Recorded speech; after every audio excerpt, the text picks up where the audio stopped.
ಪರೀಕ್ಷೆಯೇ ಜೀವನವೇ?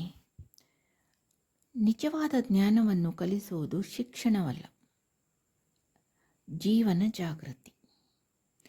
ನಮಸ್ತೆ. ನಾವು ಎಲ್ಲರೂ ಒಂದು ಪ್ರಶ್ನೆಯನ್ನು ನಮ್ಮಲ್ಲಿ ಕೇಳಿಕೊಳ್ಳೋಣ.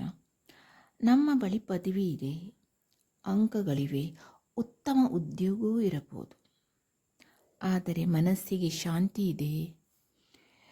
ರಾತ್ರಿ ತಲೆ ಇಟ್ಟಾಗ ಯಾವುದೇ ಭಯವಿಲ್ಲದೆ, ಯಾವುದೇ ಒತ್ತಡವಿಲ್ಲದೆ ನಾವು ನಿಜವಾಗಿಯೂ ಬದುಕುತ್ತಿದ್ದೇವೆಯಾ? ಇಂದು ಶಾಲೆಗಳು ನಮಗೆ ಗಣಿತ ಕಲಿಸುತ್ತಾರೆ, ವಿಜ್ಞಾನ ಕೂಡ ಕಲಿಸುತ್ತಾರೆ, ಅದೇ ರೀತಿ ಇತಿಹಾಸ ಕೂಡ ಕಲಿಸುತ್ತಾರೆ. ಆದರೆ ಕೋಪ ಬಂದಾಗ ಏನು ಮಾಡಬೇಕು, ದುಃಖ ಬಂದಾಗ ಹೇಗೆ ಎದುರಿಸಬೇಕು, ಭಯವನ್ನು ಹೇಗೆ ಅರ್ಥ ಮಾಡಿಕೊಳ್ಳಬೇಕು, ನಮ್ಮ ಮನಸ್ಸನ್ನು ಹೇಗೆ ಗಮನಿಸಬೇಕು, ಈ ಎಲ್ಲ ಪ್ರಶ್ನೆಗಳಿಗೆ ಉತ್ತರ ಕೊಡುವ ಶಿಕ್ಷಣ ನಮಗೆ ಸಿಕ್ಕಿದೆಯೇ? ಇಂದಿನ ವಿಡಿಯೋದಲ್ಲಿ ನಾವು ಶಿಕ್ಷಣ ವಿರುದ್ಧ ಮಾತನಾಡುವುದಿಲ್ಲ, ಆದರೆ ಶಿಕ್ಷಣದಲ್ಲಿ ಏನು ಕಾಣೆಯಾಗಿದೆ ಎಂಬುದನ್ನು ನೋಡೋಣ. ಶಿಕ್ಷಣದ ಉದ್ದೇಶ. ನಾವು ಹುಟ್ಟಿದ ದಿನದಿಂದಲೇ ಒಂದು ಓಟ ಆರಂಭವಾಗುತ್ತದೆ. ಚೆನ್ನಾಗಿ ಓದು, ಹೆಚ್ಚು ಅಂಕವನ್ನು ತೆಗೆದುಕೊಳ್ಳು, ಒಳ್ಳೆಯ ಕಾಲೇಜಿಗೆ ಸೇರಿಕೊಳ್ಳಬೇಕು, ಒಳ್ಳೆಯ ಕೆಲಸವನ್ನು ಸಂಪಾದಿಸಿಕೊಳ್ಳಬೇಕು. ಈ ಪ್ರಯಾಣದಲ್ಲಿ ಒಂದು ಪ್ರಶ್ನೆಯನ್ನು ಯಾರೂ ಕೇಳುವುದಿಲ್ಲ, ನೀನು ಎಷ್ಟು ಸಂತೋಷವಾಗಿದೆಯಾ ಅಂತ. ಯಶಸ್ಸಿನ ಬಗ್ಗೆ ಎಲ್ಲರೂ ಕೇಳುತ್ತಾರೆ, ಆದರೆ ಜೀವನದ ಬಗ್ಗೆ ತುಂಬ ಕಡಿಮೆ ಜನ ಕೇಳುತ್ತಾರೆ. ನಾವು ಏನು ಜೀವನದಲ್ಲಿ ಕಳೆದುಕೊಂಡಿದ್ದೇವೆಯೋ? ನಾವು ಪುಸ್ತಕಗಳನ್ನು ಓದಿದ್ದೇವೆ, ಆದರೆ ನಮ್ಮನ್ನು ನಾವು ಸರಿಯಾಗಿ ನೋಡಿಕೊಂಡಿದ್ದೀರಾ? ಇಲ್ಲ.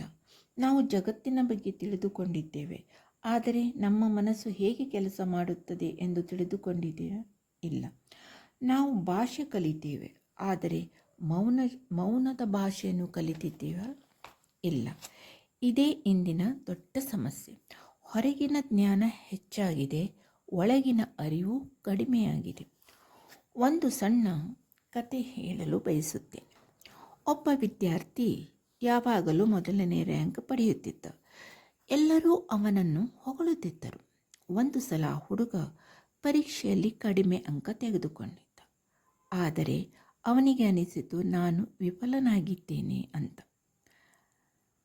ಏಕೆಂದರೆ ಆತನಿಗೆ ಅಂಕವೇ ತನ್ನ ಮೌಲ್ಯ ಎಂದು ಕಲಿಸಲಾಗಿತ್ತು. ಆದರೆ ಒಂದು ಪರೀಕ್ಷೆಯ ಫಲಿತಾಂಶ ಒಬ್ಬ ಮನುಷ್ಯನ ಮೌಲ್ಯವನ್ನು ಎಂದಿಗೂ ನಿರ್ಧರಿಸಲಾರದು. ನಿಜವಾದ ಜ್ಞಾನ ಎಂದರೆ ಹೆಚ್ಚು ಮಾಹಿತಿ ಹೊಂದಿರುವುದಿಲ್ಲ. ನಮ್ಮ ಮನಸ್ಸನ್ನು ಗಮನಿಸುವ ಸಾಮರ್ಥ್ಯ. ಕೋಪ ಬಂದಾಗ ಅದನ್ನು ಒತ್ತಿ ಹಾಕದೆ ಗಮನಿಸುವುದು, ಭಯ ಬಂದಾಗ ಅದರಿಂದ ಬಿಡದೆ ಅದನ್ನು ಅರ್ಥ ಮಾಡಿಕೊಳ್ಳುವುದು, ಅದೇ ಜಾಗೃತಿ ಬಂದಾಗ ನಿರ್ಧಾರಗಳು ಸ್ಪಷ್ಟವಾಗುತ್ತವೆ, ಸಂಬಂಧಗಳು ಸುಂದರವಾಗುತ್ತವೆ, ಜೀವನ ಕೂಡ ಹಗುರಾಗುತ್ತದೆ. ಶಿಕ್ಷಣ ಮತ್ತು ಜಾಗೃತಿ ಜೊತೆಯಾದರೆ ನಾವು ಶಿಕ್ಷಣವನ್ನು ತಿರಸ್ಕರಿಸುವುದಿಲ್ಲ. ಶಿಕ್ಷಣ ಬೇಕು, ವಿಜ್ಞಾನ ಬೇಕು, ತಂತ್ರಜ್ಞಾನ ಬೇಕು, ಉದ್ಯೋಗ ಕೂಡ ಬೇಕು. ಆದರೆ ಇದರ ಜೊತೆಗೆ ಮನಸ್ಸಿನ ಶಿಕ್ಷಣ ಕೂಡ ಬೇಕು. ಮೌನವೂ ಬೇಕು, ಧ್ಯಾನವೂ ಬೇಕು. ಸ್ವತಃ ನಮ್ಮನ್ನು ಅರಿತುಕೊಳ್ಳುವ ಸಮಯ ಬೇಕು. ಆಗ ಶಿಕ್ಷಣ ಕೇವಲ ಉದ್ಯೋಗ ಕೊಡುವುದಿಲ್ಲ, ಉತ್ತಮ ಮನುಷ್ಯನನ್ನು ರೂಪಿಸುತ್ತದೆ. ಇಂದಿನ ಸಮಾಜವು ವಾಸ್ತವ ಏನೆಂದರೆ, ಇಂದು ಜೀವನದಲ್ಲಿ ಒತ್ತಡ ಹೆಚ್ಚಾಗುತ್ತದೆ, ಆತಂಕ ಕೂಡ ಹೆಚ್ಚಾಗಿದೆ, ಸ್ಪರ್ಧೆ ಕೂಡ ಹೆಚ್ಚಾಗಿದೆ, ಆದರೆ ಶಾಂತಿ ಕಡಿಮೆಯಾಗಿದೆ. ಏಕೆಂದರೆ ನಾವು ಹೊರಗಿನ ಜಗತ್ತನ್ನು ಗೆಲ್ಲುವಲ್ಲಿ ಬ್ಯುಸಿಯಾಗಿ ಬಿಟ್ಟಿದ್ದೇವೆ, ಒಳಗಿನ ಜಗತ್ತನ್ನು ಮರೆತಿದ್ದೇವೆ. ಒಂದು ಪದವಿ ನಿಮ್ಮ ಜೀವನವನ್ನು ಆರಂಭಿಸಬಹುದು, ಆದರೆ ಜಾಗೃತಿ ನಿಮ್ಮ ಜೀವನವನ್ನೇ ರೂಪಿಸುತ್ತದೆ. ಪುಸ್ತಕಗಳು ದಾರಿ ತೋರಿಸುತ್ತವೆ, ಆದರೆ ನಡೆಯಬೇಕಾದದ್ದು ನಾವೇ. ಆದ್ದರಿಂದ ಪ್ರತಿದಿನ ಕೆಲ ನಿಮಿಷ ನಿಮ್ಮ ಮನಸ್ಸಿನೊಂದಿಗೆ ಕುಳಿತುಕೊಳ್ಳಿ. ನಿಮ್ಮ ಉಸಿರನ್ನು ಗಮನಿಸಿ, ನಿಮ್ಮ ಆಲೋಚನೆಗಳನ್ನು ಗಮನಿಸಿ, ನಿಮ್ಮನ್ನೇ ನೀವೇ ಅರಿತುಕೊಳ್ಳಿ. ಏಕೆಂದರೆ ನಿಜವಾದ ಶಿಕ್ಷಣ ಎಂದರೆ ಹೊರಗಿನ ಜಗತ್ತನ್ನು ತಿಳಿಯುವುದು ಮಾತ್ರವಲ್ಲ, ನಮ್ಮನ್ನೇ ನಾವು ಅರಿತುಕೊಳ್ಳುವುದು.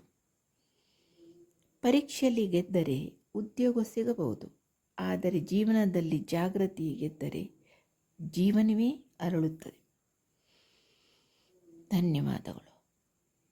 ನಮ್ಮೊಂದಿಗೆ ಈ ಜಾಗೃತಿ ಪಯಣದಲ್ಲಿ ಮುಂದುವರಿಸಲು ಚಾನೆಲ್ಗೆ ಸಬ್ಸ್ಕ್ರೈಬ್ ಮಾಡಿ.